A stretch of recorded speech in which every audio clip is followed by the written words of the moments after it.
अगर उस रात अमेरिका को सिर्फ एक तस्वीर मिल जाती तो शायद भारत कभी परमाणु शक्ति घोषित ही नहीं हो पाता। दिल्ली में कुछ लोग सांस रोककर बैठे थे।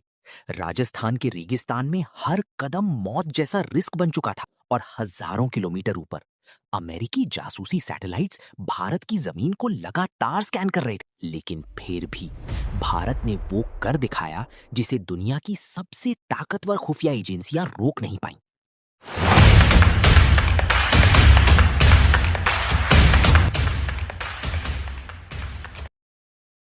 मई 1998। दिल्ली की गर्म रातों में कुछ ऐसा चल रहा था जिसकी भनक अगर दुनिया को लग जाती तो भारत शायद इतिहास के सबसे बड़े अंतर्राष्ट्रीय संकट में फंस सकता था। प्रधानमंत्री कार्यालय के बंद दरवाजों के पीछे लगातार मीटिंग्स हो रही थीं। फोन लाइनें सीमित कर दी गई थीं। फाइलें हाथों हाथ पहुंचाई जा रही थीं। और उसी वक्त हजारों किलोमीटर ऊपर अंतरिक्ष में घूम रहे अमेरिकी जासूसी सैटेलाइट्स भारत की हर सांस गिन रहे थे। लेकिन सवाल ये था, आखिर भारत क्या छुपा रहा था? उस समय दुनिया का माहौल अलग था। कोल्ड वॉर खत्म हो चुकी थी, लेकिन परमाणु हथियारों का डर अभी भी दुनिया पर छाया हुआ था। अमेरिका चाहता था कि कोई नया देश खुलकर परमाणु शक्ति ना बने। भारत पहले 1974 में पोखरण में एक न्यूक्लियर टेस्ट कर चुका था। उसके बाद से अमेरिका और पश्चिमी देश भारत पर लगातार नजर रखे हुए थे। उन्हें डर था कि भारत फिर कुछ बड़ा करने वाला है। और सच यही था। दिल्ली में प्रधानमंत्री अटल बिहारी वाजपेयी की सरकार बेहद गुप्त तरीके से एक ऐसे मिशन की तैयारी कर रही थी जो भारत की ताकत को हमेशा के लिए बदल देने वाला था। लेकिन समस्या सिर्फ टेस्ट करने की नहीं थी। असली चुनौती थी दुनिया से इसे छुपाना। क्योंकि उस दौर में अमेरिकी KH-11 जासूसी सैटेलाइट्स इतने एडवांस थे कि रेगिस्तान में खड़े वाहनों तक की तस्वीरें पकड़ सकते थे। CIA लगातार राजस्थान के पोखरण इलाके को स्कैन कर रही थी। अगर उन्हें थोड़ी भी असामान्य हलचल दिखती तो वॉशिंगटन तुरंत दबाव बनाना शुरू कर देता। आर्थिक प्रतिबंध, कूटनीतिक अलगाव और शायद अंतर्राष्ट्रीय अपमान। भारत ये रिस्क नहीं ले सकता था। इसीलिए शुरू हुआ एक ऐसा ऑपरेशन जिसे आज भी भारत के सबसे सफल सीक्रेट मिशनों में गिना जाता है। इस मिशन में सिर्फ चुनिंदा लोगों को शामिल किया गया। सरकार के कई बड़े चेहरों तक को पूरी जानकारी नहीं दी गई। रॉ यानी रिसर्च एंड एनालिसिस विंग को विशेष जिम्मेदारी मिली। उनका काम था अमेरिकी निगरानी को भ्रमित करना और किसी भी तरह असली योजना को छुपा कर रखना। वैज्ञानिकों को रात में मूव कराया जाता। दिन निकलते ही सारी गतिविधियां रोक दी जाती। कई वैज्ञानिक सेना की यूनिफॉर्म पहनकर चलते थे ताकि सैटेलाइट तस्वीरों में वो सैनिक दिखाई दें, वैज्ञानिक नहीं। पोखरण के रेगिस्तान में खुदाई के निशान तक मिटा दिए जाते थे। ट्रकों के टायरों के निशानों पर फिर से रेत फैलाई जाती। उपकरणों को जालियों और कपड़ों से ढका जाता ताकि ऊपर से देखने पर जमीन सामान्य लगे। लेकिन सबसे दिलचस्प हिस्सा अभी बाकी था।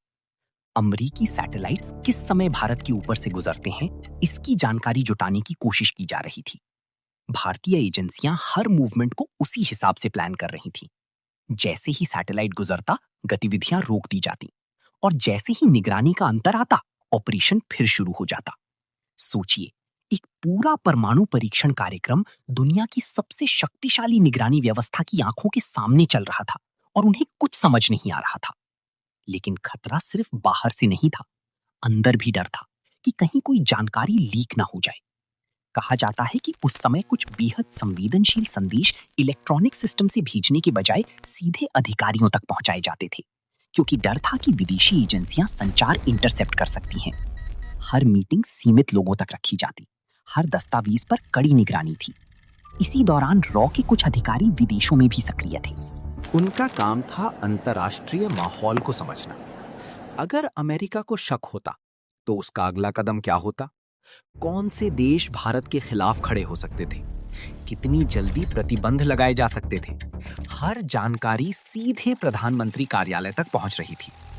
और फिर मई 1998 की वो सुबह आई जिसने सब कुछ बदल दिया। 11 मई, राजस्थान का तपता रेगिस्तान। ऊपर आसमान शांत था, लेकिन जमीन के नीचे इतिहास करवट लेने वाला था। पोखरण टेस्ट रेंज के अंदर आखिरी तैयारियां चल रही थीं।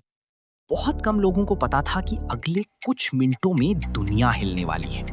वैज्ञानिक तनाव में थे, सैनिक चौकन्ने थे और दिल्ली में बैठे कुछ अधिकारी बस इंतजार कर रहे थे।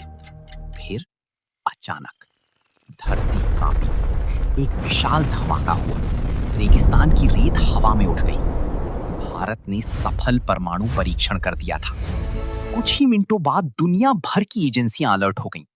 वॉशिंगटन में हड़कंप मच गया। CIA पर सवाल उठने लगे। इतनी बड़ी तैयारी, इतने महीनों की गतिविधियां और किसी को पता तक नहीं चला। अमेरिकी अधिकारियों के लिए ये सिर्फ एक न्यूक्लियर टेस्ट नहीं था, ये उनकी खुफिया व्यवस्था की भारी नाकामी थी। फिर आया दूसरा झटका। भारत यहीं नहीं रुका। 13 मई को 2 और परीक्षण किए गए। अब दुनिया पूरी तरह समझ चुकी थी कि भारत ने सिर्फ टेस्ट नहीं किया, बल्कि पूरी दुनिया को चकमा देकर किया है। इसके बाद अमेरिका ने भारत पर प्रतिबंध लगाए। जापान समेत कई देशों ने आर्थिक कदम उठाए। अंतर्राष्ट्रीय मीडिया में भारत सुर्खियों में था। कई विदेशी विशेषज्ञ कह रहे थे कि भारत ने दुनिया की सबसे आधुनिक निगरानी प्रणाली को मात दे दी। लेकिन भारत के अंदर माहौल अलग था। लोग सड़कों पर जश्न मना रहे थे। टीवी चैनलों पर लगातार खबरें चल रही थीं और पहली बार दुनिया भारत को अलग नजर से देखने लगी। लेकिन इस कहानी का सबसे रहस्यमयी हिस्सा शायद वो है जो आज भी पूरी तरह सामने नहीं आया। आज भी कई ऑपरेशनल डिटेल सार्वजनिक नहीं है। रॉ ने असल में कौन-कौन से तरीके इस्तेमाल किए? क्या भारत को अमेरिकी सैटेलाइट्स की टाइमिंग की पूरी जानकारी थी? क्या कुछ विदेशी एजेंसियों को आखिरी पल तक भ्रम में रखा गया था? या फिर दुनिया सच में भारत की तैयारी को समझ ही नहीं पाई? इन सवालों के जवाब आज भी पूरी तरह साफ नहीं है। लेकिन एक बात तय है, पोखरण के रेगिस्तान में सिर्फ परमाणु धमाके नहीं हुए थे। वहां एक ऐसी खामोश लड़ाई जीती गई थी जिसमें बंदूकें नहीं चली, लेकिन पूरी दुनिया की निगरानी व्यवस्था को चुनौती दी गई।